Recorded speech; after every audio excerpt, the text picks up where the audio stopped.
So I just got back from Knives Out, the new murder mystery whodunit directed by Rian Johnson. Daniel Craig plays Detective Benoit Blanc, who is summoned to the Thrombey residence to investigate the death of Harlan Thrombey, played by Christopher Plummer, and pretty soon all the family become suspects when Benoit Blanc suspects foul play. I love a good whodunit, I love a good murder mystery, I love Rian Johnson as a director, and I love the cast that he's assembled for this film, so naturally I was quite excited for Knives Out, and I'm just as excited to sit here and tell you guys how brilliant this film is. First off, everyone in the film brings their A game. Daniel Craig as Benoit Blanc was really entertaining. His accent, a lot of people have talked about. I personally loved it. It just added a whole new level of likability to his character. And everybody in the Thrombey family was really good as well. Jamie Lee Curtis, Michael Shannon, Toni Collette was really funny in the film. She has that voice like, oh my god, I saw you on Twitter and you're like famous.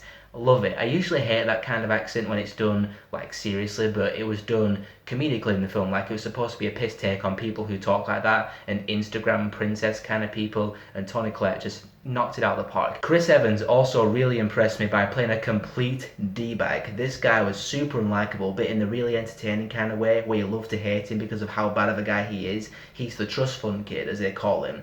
And Captain America, he is not. Steve Rogers would be ashamed of this man.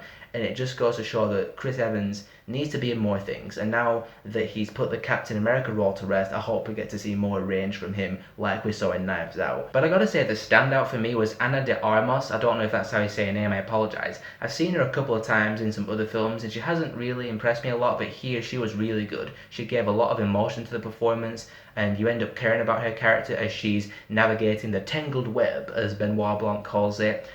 Everyone in the cast just brought their A game and elevated the material that they were working with. Not that the material needed elevating, but they just added that extra entertainment value to the proceedings, because the back and forth between them, the dialogue was really sharp, the conversations and the banter between them was really funny. Let's go back to the material that I just mentioned, because the writing of this film might just be my favourite element of it, because it was so well written by Rian Johnson. As a murder mystery, it was incredibly interesting watching Benoit Blanc navigate the tangled web of the mystery that's at hand with Christopher Plummer's death, and you're just there guessing along with him because all the members of the family have a good motive for doing it. And the way they set it up at the beginning by introducing the family members and introducing their motives by having them interview with police detectives was really well done. It didn't feel like exposition, and that's just so impressive how you can have exposition but not have it feel like exposition, like it's just being dumped onto the audience. They did it really well, and that's a result of great writing and also extremely good editing in those early scenes with the police interviews when they're cutting between the different suspects or family members. And later on, when you find out what's going on, don't worry, no spoilers,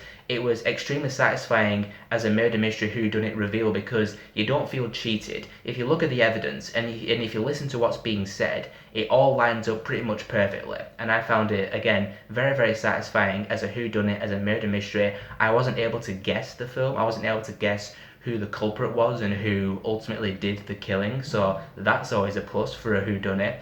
But it also surprised me as a really good and compelling family drama, because of course the family members are all distraught about what's going on, not just of their dad's death or Christopher Plummer's death, but also some other things that happen as a result of the death, like a will is read out at one point in the film. I'm not going to spoil anything more, but it's just the drama that comes from that was surprisingly effective, alongside the incredible intrigue of the murder mystery whodunit angle. And it was also quite unconventional, the way the narrative was told. I've not really seen this in a murder mystery before, the way it tackles the narrative. It's just different, and I really appreciated that. Overall, I love Knives Out. Rian Johnson, once again, continues to prove he's one of the best directors working today, and I'm just going to be very excited for whatever he does next, whether it's his new Star Wars trilogy, whether or not that even happens, or maybe a sequel to Knives Out because he expressed interest in bringing back Daniel Craig as Benoit Blanc.